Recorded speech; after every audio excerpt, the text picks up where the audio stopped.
신학 성서학자 김득중 교수는 한국교회의 위기에 대한 진단과 처방을 주제로 하는 논문을 통해서 우리가 신앙만 강조하고 생활은 무시하는 신앙제일주의, 신앙지상주의가 한국교회를 무너뜨리고 있는 가장 큰 문제라고 그렇게 꼽았습니다. 한국교회의 주요 목표는 교회 성장이지 교인의 내적 변화와 인격적인 성숙은 아니었던 것 같다. 교회 성장을 위해서 신앙제일주의의 의식을 더 강하게 심어주는 것이다. 그것이 교회 출석, 기도, 성경 공부, 헌금 그리고 전도의 형태로 표현된다. 믿음이 좋다고 하는 사람일수록, 기도 많이 한다는 사람일수록 믿지 않는 사람들 가운데서 도덕적으로나 윤리적으로 지탄을 받는 교인들이 많아졌다. 신앙만이 중요하다라고 강조하다 보니까 삶은 어떤 짓을 해도 우리가 구원받는데 아무런 지장이 없다라고 하는 이런 모습을 가리켜서 신앙지상주의라고 김득중 교수는 그렇게 부르고 있습니다. 이 한국교회의 신앙우선주의, 신앙지성주의, 이것은 종교개혁 전통에서 비롯되었다고 김득중 교수는 진단을 하고 있습니다. 오늘이 종교개혁 505주년인데요. 참 어떻게 보면 참 씁쓸합니다. 그 당시에는 굉장히 유효하고 적절했고 꼭 필요했던 그런 표이고 오직 믿음으로, 오직 은혜로 아주 귀중한 표였지만 이것이 오늘날에는 신앙지상주의를 만들어내서 현재는 한국교회를 무너뜨리고 있는 표어가 되었다라고 하는 점은 참 씁쓸할 수밖에 없습니다. 종교개혁 전통의 주요한 신학적 특징은 분명히 오직 믿음으로만, 오직 은총으로만이라는 사실은 잘 알려져 있다. 오직 믿음으로 구원받고 오직 은총으로 구원받기 때문에 나는 무슨 짓을 해도 상관이 없는 상황이 되어버렸습니다. 오직 믿음으로만 그리고 오직 은총으로만 구원을 얻는다는 점을 강조한 것이다. 하나님 앞에서 인간이 행할 수 있는 가장 선한 행동은 오직 믿음뿐이며 그것 이외에 다른 선행이란 있을 수 없다.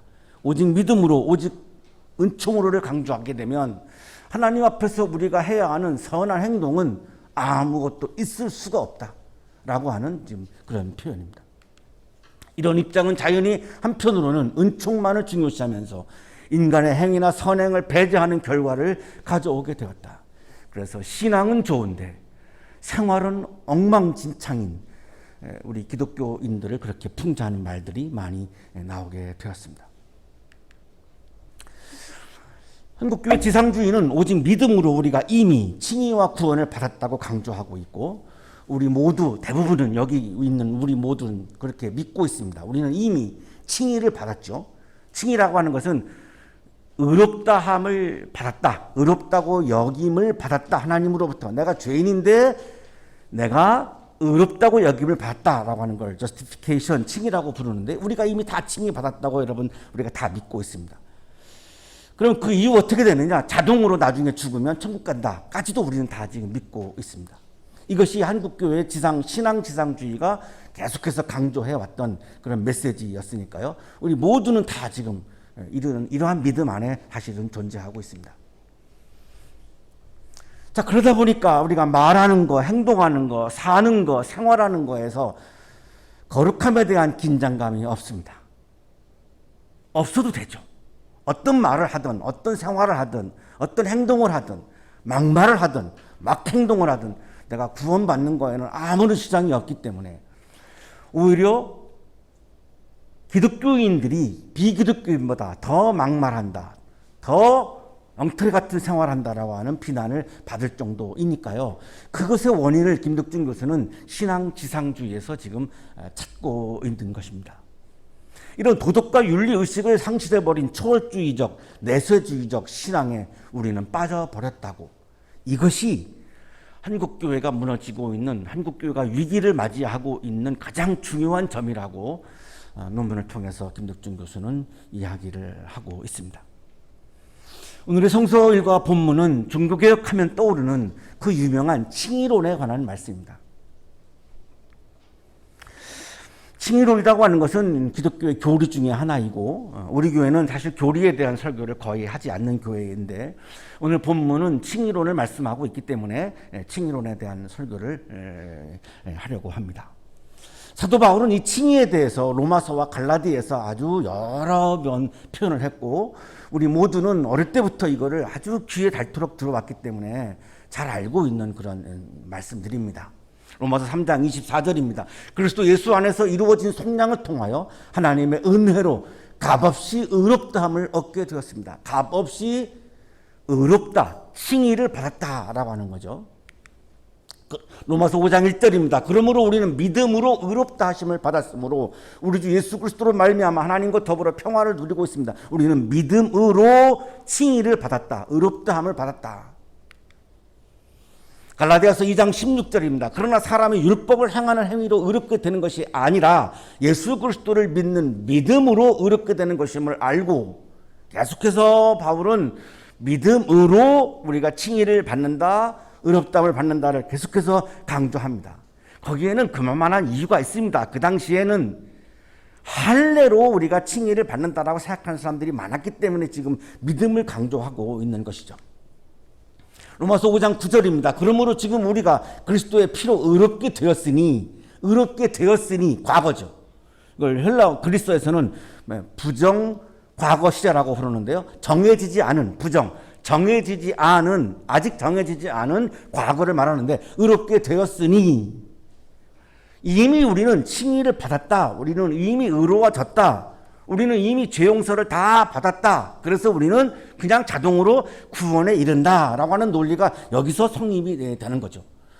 그러니까 신앙 지상주의가 나올 수밖에 없습니다. 이 본문만 읽으면 로마서와 갈라디아서에 지금 우리가 같이 읽은 이 본문만 읽으면 당연히 우리는 신앙 지상주의에 빠져버릴 수밖에 없습니다. 그리고 윤리와 도덕을 그냥 무시하고 막말하고 막 행동하는 그리스도인이 나올 수밖에 없습니다. 자, 그러나 지금 우리가 읽었던 이 본문들을 보면 칭의에 관한 본문들을 보면 다 과거 시제입니다. 바울은 칭의에 대해서 말씀하실 때 거의 부정 과거 시제를 사용합니다. 예를 들겠습니다. 로마서 4장 2절입니다. 아브라함이 행위로 의롭게 되었더라면 아직 정해지지 않은 과거죠. 되었더라면 이미 우리는 칭의를 받았다. 이미 이런 말씀을 하실 때는 다 믿음을 강조합니다. 믿음으로 우리는 이미 칭의를 받았다. 우리는 죄 용서를 받았다. 의롭다함을 받았다. 여기까지는 맞습니다. 우리가 잘 훈련받은 것이고 잘 이해하고 있는 거고 우리가 잘 믿고 있습니다. 여기까지는 분명히 맞죠.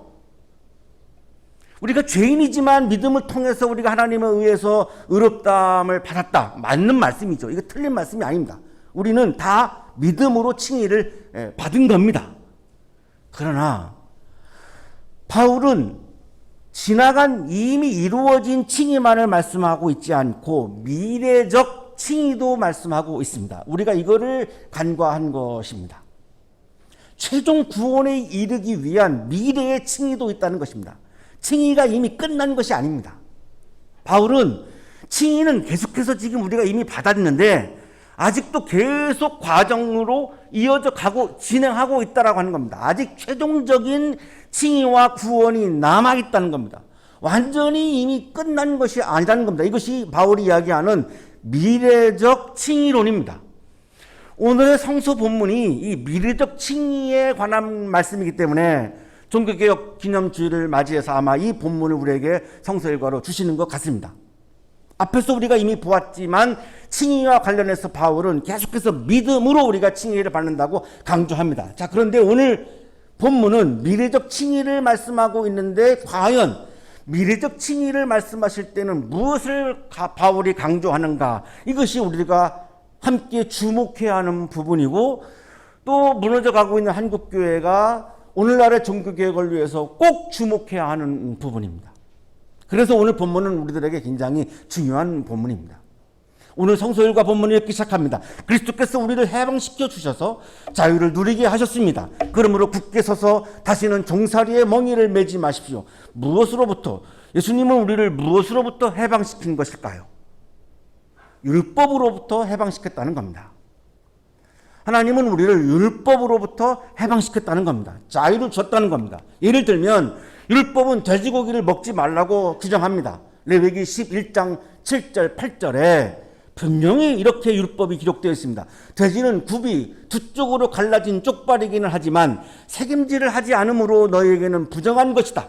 돼지고기는 더러운 거다. 부정한 거다. 혐오해야 한다. 너희는 이런 짐승의 고기는 먹지 말고 그것들의 주검도 만지지 말아라. 이것들은 너에게는 부정한 것이다. 성서의 한 구절을 따다가 어떤 사람들을 막 혐오하고 막 이렇게 공격하는 분들이 계시죠. 자, 그런데 왜 레위기 11장 7절 8절 가지고는 왜 공격을 안 할까요? 참 이상한 일이죠. 레위기 11장 7절 8절에 의하면 돼지고기 먹는 사람들을 우리는 정죄해야 합니다. 어떤 본문은 이유하고 어떤 본문은 무시한다고 한다면 그건 온전한 성서를 대하는 태도가 아닙니다. 분명히 율법에는 돼지고기 먹지 말라고 되어 있고 고기를 만지지도 말라고 그랬습니다. 그러면 삼겹살을 먹는 거는 죄입니다. 정육점 사장은 천하의 몹쓸 죄인입니다. 날마다 돼지고기를 만지는 분입니다.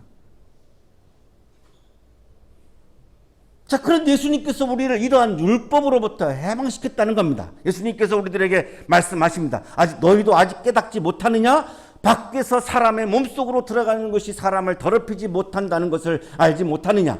밖에서 사람 안으로 들어가는 것은 무엇이든지 사람의 마음속으로 들어가지 않고 뱃속으로 들어가서 뒤로 나가기 때문이다. 예수께서는 이런 말씀을 하여 모든 음식은 깨끗하다고 하셨다.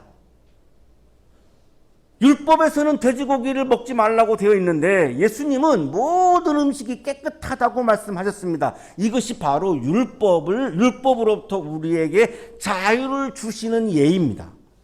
자, 그런데 구약의 본문을 가지고 막 특정한 사람들을 막 정죄하는 분들이 계시죠. 그러면 돼지고기 먹는 사람들도 정죄해야 되는 게 맞습니다. 하지만 우리는 정죄하지 않습니다. 그 이유는 그 율법은 유대교 텍스트입니다. 유대인들의 법입니다. 우리 기독교인들이 유대인들의 법까지 지킬 필요가 없다는 겁니다. 이게 예수님의 복음입니다. 복음을 받아들이고 나면 우리가 유대교 율법을 왜 우리가 지켜야 합니까? 유대인도 아닌데. 그 대표적인 거 오늘 나오는 게 할례입니다. 율법에는 할례 반드시 받아야 합니다. 할례 받아야 구원받습니다. 우리 할례 안 받습니다. 왜? 우리는 유대인이 아니거든요. 우리가 유대교인이 아닙니다. 따라서 구약의 본문을 가지고 특정한 사람들을 정죄하는 것은 굉장한 난센스입니다. 이것이 바로 아주 극명하게 우리에게 지금 보여주고 있는 장면이죠. 율법은 돼지고기를 부정하다고 규정하지만 예수님은 깨끗하다고 하셔서 삼겹살 파티를 자유롭게 하도록 우리에게 자유를 주신 거죠. 드링킹도 마찬가지입니다. 다 마찬가지입니다. 모든 음식은 깨끗하다고 했기 때문에 음식 가지고 정죄하는 것은 예수님의 말씀을 부정하는 겁니다. 자, 그렇다고 해서 그러면 율법의 노예로부터 해방시켰다라고 하는 이 말씀이 무슨 짓을 해도 다 괜찮다는 말이냐? 여기가 우리가 오해한 부분입니다. 아닙니다. 여기서의 해방은 성령 안에서의 해방을 의미합니다. 성령 안에서 성령의 열매가 있는 범위 내에서의 자유를 말씀하는 거지 무슨 짓이든 다 해도 된다라고 하는 말씀이 아닙니다. 권영경 교수의 설명입니다. 율법에서의 해방은 성령의 임재를 동반하는 것으로서 우리를 율법 아래 종살이에서 벗어나 성령 안에서 자유로운 이들로 살아가게 한다. 다시는 종살이의 멍이를 매지 마십시오라고 말씀했는데요. 무엇의 종살이를 말씀하는 걸까요? 할례의 종살이입니다. 오늘 본문을 다 이렇게 충분히 묵상해 보시면 그 당시에 유대주의자들이 교회 안에 갈라디아 지역의 교회 안으로 들어왔고 이 유대주의자들이 교인들을 자꾸만 이렇게 설득을 해가지고 오염을 시켰는데 신앙에 오염을 시켰는데 그 중에 대표적인 것이 하나가 너희들은 할례 받아야 한다. 이방인들을 향해서 할례 받아야 한다. 할례 받아야 구원받는 거다. 할례 받고 유대인이 되어야 구원받는 거지 유대인이 아닌 이방인은 구원받지 못해. 이런 거를 계속해서 얘기하는 바람에 갈라디아 지역의 교인들이 거기에 다 막 넘어가 버렸습니다. 그래서 바울이 갈라디아서를 쓴 겁니다. 갈라디아서의 기록 목적 자체가 이 할례와 지금 관련이 있습니다. 갈라디아 성도들은 그런 이야기를 들으면서 율법 안에서 할례를 받음으로 내가 의롭다함을 받는다. 율법 안에서 나는 의롭다함을 받는다라고 하는 신앙 의식을 가지게 된 거죠. 자, 그러나 율법 전체를 지키려고 하는 마음이 없습니다. 율법으로 내가 의롭다함을 받는다면 율법 전체를 지켜야죠. 다른 거는 다 안 지킵니다. 오로지 그냥 할례만 집착하는 겁니다. 할례만 받으면 된다. 나 바울이 여러분에게 말합니다. 여러분이 할례를 받으면 그리스도는 여러분에게 아무런 유익이 없습니다. 할례로 의롭다함을 받는다? 그러면 그리스도는 우리에게 아무런 필요가 없습니다. 그리스도와 무관합니다. 그러면 기독교인이 아니죠. 그냥 유대교인이죠. 이 어처구니 없는 상황에 대해서 지금 바울이 갈라디아 지역의 교인들에게 지금 이렇게 말씀하는 거죠. 할례를 통해서 의롭다함을 받는다면 예수님께서 주시는 진정한 자유를 경험할 수가 없다. 예수님의 은혜를 경험할 수가 없다. 내가 할례를 받는 모든 사람에게 다시 증언합니다. 그런 사람은 율법 전체를 이행해야 할 의무를 지닙니다. 할례를 강조하고 율법을 통해서 의롭다함을 받는다고 주장하는 분들은 그러면 율법 전체를 다 지켜야 할 거 아닙니까? 라고 바울이 말하는 겁니다. 왜 일부만 지키려고 합니까? 율법으로 의롭다 한다면 율법 다 지켜야죠. 그런데 여러분은 지금 율법을 다 지키지도 않으면서 왜 율법으로 의롭다함을 받는다고 생각을 합니까? 율법 전체를 지키십시오. 율법 전체를 지키는 것은 불가능합니다. 모든 인간은 율법을 다 지킬 수 없습니다. 자, 그런데 타자가 율법을 지키지 않는다고 막 정죄하고 혐오하고 배타적으로 공격하는 분들도 율법 전체를 다 지키지 못합니다. 내가 지키는 부분을 안 지키는 사람을 향해서 정죄하죠. 본인은 다 지킵니까? 본인도 못 지키는 부분이 많죠. 그런데 내가 지키는 부분을 안 지키는 것을 들어서 막 공격하고 정죄하는 거죠. 이런 어처구니 없는 상황이 지금 벌어지고 있는 거죠. 오늘날에도 벌어지고 있습니다. 갈라디아 지역의 성도들 중에는 다른 율법에는 관심이 없고 오로지 할례만 받으면 내가 의롭다함을 받는다. 내가 할례만 받으면 나는 구원받는다. 여기에 막 꽂혀 있는 거죠. 율법으로 의롭게 되려고 하는 사람은, 할례만 받으면 의로워진다고 생각하는 사람은 그리스도에게서 끊어지고 은혜에서 떨어져 나간 사람입니다. 자, 그 경우에는 그리스도가 필요 없기 때문에 그리스도의 사랑, 그리스도의 공의, 그리스도의 은혜 다 필요가 없습니다. 그리스도와 무관합니다. 그렇다면 기독교인일 수가 없는 거죠. 예수님의 사랑과 예수님의 은혜를 팽개친 사람이 어떻게 기독교인이라고 말할 수 있겠습니까? 여기까지 읽으면서 자꾸 떠오르는 것은 우리는 오늘날 할례를 받으려고 하는 마음이 없습니다. 여기서 말씀하시는 그 당시 갈라디아 지역의 성도들이 그렇게 집착했던 할례가 오늘날의 우리 한국교회에서는 무엇일까? 자꾸 생각나게 합니다. 과연 지금은 뭘까? 할례 때문에 이들이 신앙을 망친 건데 그러면 오늘날의 할례는 우리들에게 무엇일까? 할례를 받아서 유대인이 되면 의롭게 된다고 생각하는 사람들은 성령에 이끌리는 삶하고는 완전히 무관합니다. 성령과 아무런 관련이 없습니다. 예수님과도 관계가 없습니다. 할례를 받느냐 안 받느냐라고 하는 것은 전혀 중요하지 않습니다. 우리도 할례 받지 않습니다. 자, 그런데 성령 안에서의 삶을 내팽개치는 것은 기독교인으로서 엄청난 문제입니다. 할례 안 받아도 됩니다. 그러나 기독교인이라면 예수님의 은혜 안에서 살아야 되고 예수님의 사랑 안에서 살아야 되고 성령의 안에서 우리가 성령의 열매를 맺으면서 살아야 하는 사람이 그리스도인이기 때문에 그래서 문제가 있는 거죠.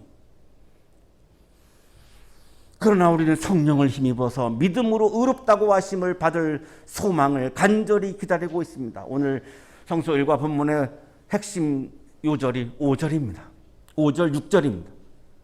성령은 믿음으로 난다라고 지금 말씀하는 거죠. 성령을 힘입어서 성령은 믿음에서 난다라고 하는 겁니다. 자, 그런데 그 믿음으로 의롭다고 하심을 받을 소망을 미래적 칭의입니다. 아까 우리가 로마서, 갈라디아서 읽었던 본문들은 다 과거에 이미 우리가 칭의를 받았다라고 하는 본문이고, 자, 이 5절에 의롭다고 하심을 받을 소망, 미래적 칭의입니다. 자, 그렇다면 칭의는 끝난 사건이 아닌 거죠. 아직도 미래적 칭의가 남아있는 거죠. 이미 받은 칭의를 가지고 우리가 자동으로 구원에 이른다는 말씀이 아닌 거죠. 미래적 칭의를 앞두고 지금 우리가 어떻게 하느냐가 매우 중요한 관건이다라고 하는 걸 지금 암시하고 있습니다. 이 5장 5절이 매우 중요한 본문이죠. 믿음으로 의롭다라고 하는 것은 맞습니다. 여기도 좀 표현하죠. 믿음으로 의롭다고 하심을 받을, 이미 받은 것은 맞고, 과거의 칭의는 믿음으로 받는 게 맞고, 그러면 받을 소망, 미래적 칭의에서는 그러면 무엇이 중요한 것인가? 과거의 칭의는 믿음인데 그러면 미래적 칭의는 무엇이 중요한 것인가가 관건이죠. 6절에서 이거를 말씀하죠. 그리스도 예수 안에서는 할례를 받거나 안 받는 것이 문제가 되는 것이 아닙니다. 할례를 받는다고 해서 의롭다함을 받고 할례를 안 받는다고 해서 의롭다함을 받지 못하고 하는 것이 아닙니다. 이런 말씀이죠. 가장 중요한 것은 미래적 칭의에서 가장 중요한 것은 우리가 앞으로 받을 칭의에서 가장 중요한 것은 우리가 미래에 의롭다함을 받아서 구원에 이르게 하는 그 미래적 칭의에서 가장 중요한 것은 믿음이 사랑을 통하여 일하는 것입니다. 이거를 다시 다른 말로 풀면 사랑의 행동이 있는 믿음으로 우리는 미래적 칭의를 받는다는 말씀입니다. 이거를 다르게 말하면 사랑을 실천하는 믿음으로 구원을 받는다는 겁니다.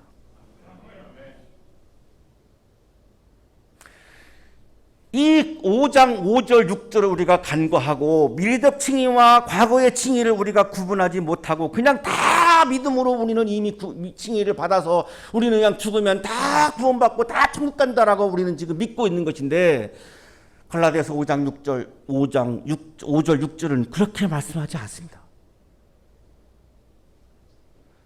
믿음이 사랑을 통하여 일하는 것입니다.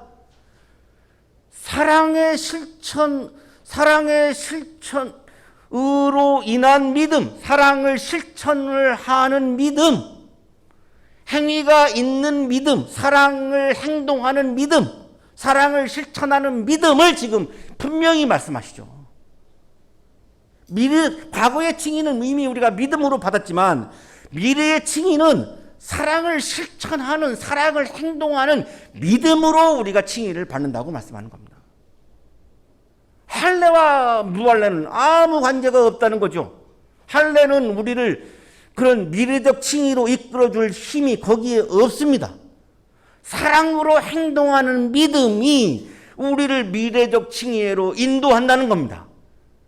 믿음은 사랑의 삶을 통해서 그 진정한 힘이 드러나고 사랑으로 행동하는 믿음이 진정한 믿음이고 그 진정한 믿음을 소유할 때 우리는 미래적 칭의를 받고 구원에 이른다고 지금 바울은 강조하고 있는 것입니다. 바울은 오직 믿음도 주장하지 않았습니다. 오직 행위도 외치지 않았습니다. 둘 다 아닙니다. 루터가 면죄부가 아닌 믿음을 강조하다가 저렇게 오직 믿음을 얘기하는 바람에 우리가 지금 오해하고 있는데 바울의 본 뜻은 오직 믿음, 오직 행위, 삶은 다 상관없어 이런 의미가 전혀 아닌 것이 오늘 5장 5절 6절에 분명히 나오고 있습니다. 믿음은 자동적으로 사랑의 실천과 사랑의 열매를 가져온다고도 말하지 않습니다. 어떤 분들은 내가 믿음을 소유하면 사랑의 열매는 자동으로 따라와 라고 말씀하시는 분들이 있는데 저는 동의할 수 없습니다. 사랑이 없는 믿음도 존재하기 때문이죠. 사랑이 없는 믿음이 존재하기 때문에 바울도 사랑이 없는 믿음은 소용이 없다라고 분명히 강조했죠. 산을 옮길 만한 모든 믿음을 가지고 있을지라도 사랑이 없으면 아무것도 아닙니다. 사랑이 없는 믿음이 존재하기 때문에 바울도 사랑이 없는 믿음은 다 소용이 없습니다 라고 강조했습니다. 사랑이 없는 믿음이 왜 없습니까? 엄청나게 많죠. 내 이기적인 욕망을 이루기 위해서 혈안이 되어 있는 믿음이 왜 없습니까? 엄청 많죠. 이기적인 게 어떻게 사랑입니까? 사랑이 없는 믿음은 너무너무 많습니다. 그 믿음은 소용이 없다라고 말씀하죠. 칭의도 안 되고 구원도 안 된다는 겁니다. 믿음의 삶은 율법과 윤리와 덕과 행위를 무시하는 도덕적 방종이 아닙니다. 주일 성수와 11조와 직분을 받는 것과 교회 일을 하는 것으로 타자를 혐오하고 배제하고 정죄하는 죄를 감추려고 하는 위선도 아닙니다. 타자를 괴롭히고 타자를 힘들게 해서 죄를 막 범해놓고 교회에 와서 난 주일 성수하고 11조하고 장로 직분 받고 목사 직분 받고 내가 교회 막 와서 일하고 그러니까 나는 죄인이 아니지. 위선이라는 겁니다. 그게 어떻게 믿음이냐는 겁니까? 믿음이 아니라는 겁니다. 그거는 그 사랑이 없는 그 믿음은, 연민이 없는 그 믿음은 믿음이 아니고 아무런 소용이 없다고 바울은 강조하고 있습니다. 그렇기 때문에 오직 믿음으로 칭의를 받고 우리는 어떤 짓을 해도 된다라고 하는 것은 바울의 본래 뜻이 아님이 분명해지는 거죠. 믿음의 삶이란 하나님의 뜻에 순종하는 삶입니다. 성령께서 인도하시는 길을 걸어가는 것이 믿음의 삶이죠. 갈라디아서 5장 16절입니다. 여러분은 성령께서 인도하여 주시는 대로 살아가십시오. 오늘 본문이 6절에서 마치고 있는데 16절로 가면 바울이 이렇게 강조해요. 여러분은 성령께서 인도하여 주시는 대로 살아가십시오. 그러면 미래적 칭의를 가져오는, 미래적 칭의로 인도하는 사랑의 행동이 있는 그 믿음의 삶은 어떤 삶이냐? 성령이 인도하시는 길을 걸어가는 것이라고 지금 설명하는 겁니다. 여기서 어떻게 어떤 짓도 해야 된다라고 하는 어처구니없는 이야기가 어떻게 나올 수 있을까요? 5장 22절에 가면 성령의 열매를 강조하죠. 성령의 열매는 사랑과 기쁨과 화평과 인내와 친절과 선함과 신실과 온유와 절제입니다. 성령께서 인도하시는 길은 사랑의 길을 걸어가는 겁니다. 믿음은 있는데 사랑의 길은 걸어가지 않는다. 미래적 칭의로 이르지 못한다고 말씀하는 겁니다. 기쁨의 길, 화평의 길, 인내의 길, 친절의 길, 선함의 길, 신실의 길, 온유의 길, 절제의 길, 이러한 길이 한국의 그리스도인들이 걸어가야 하는 길임을 말씀하고 있습니다. 이것이 오늘날의 종교개혁이고 제2의 종교개혁이고 한국교회의 종교개혁입니다. 이 길을 걸어가지 않고 여전히 오직 믿음으로 오직 은혜로를 부르짖으면서 나는 믿음으로 구원받았으니 무슨 짓을 해도 된다라고 생각한다면 한국교회는 살아나기 어렵습니다. 살아나기 어려운 게 너무나 당연하죠. 어떻게 살아나겠습니까? 성령께서 인도하시는 길을 우리가 무시하고 사랑의 길, 기쁨의 길, 화평의 길, 인내의 길, 친절의 길, 선함의 길, 신실의 길, 온유의 길, 절제의 길을 우리가 내팽개치는데 어떻게 우리가 미래적 칭의에 이르고 구원에 이르고 한국교회가 다시 살아날 수 있겠습니까? 사랑하는 한양 가족 여러분, 루터의 종교개혁이 일어난 지 505년이 흘렀습니다.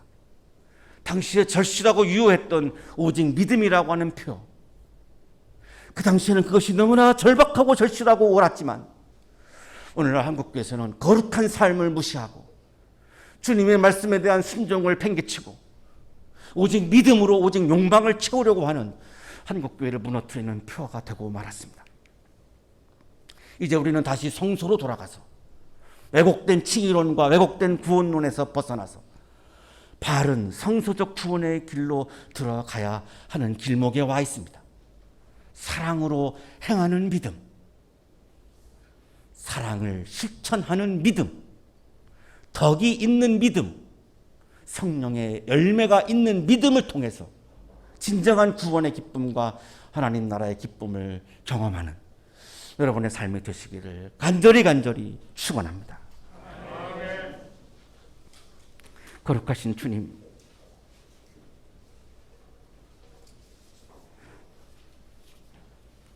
우리의 믿음이 좋다고 자부할 만큼 우리는 열심히 신앙을 위해서 살아왔습니다. 주님, 그러나 우리들의 생활은 주님을 기쁘게 해드리지 못하고 성령님을 기쁘게 해드리지 못하는 생활이었음을 고백합니다. 우리를 불쌍히 여겨 주옵소서. 우리를 긍휼히 여겨 주옵소서.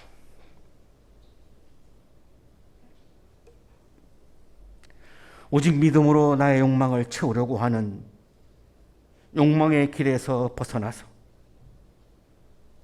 성령의 열매를 맺는 믿음의 길을, 영적인 길을 오늘도 일상 속에서 묵묵히 걸어가는 그리스도인으로 살게 해 주옵소서. 예수 그리스도의 이름으로 기도하옵나이다. 아멘.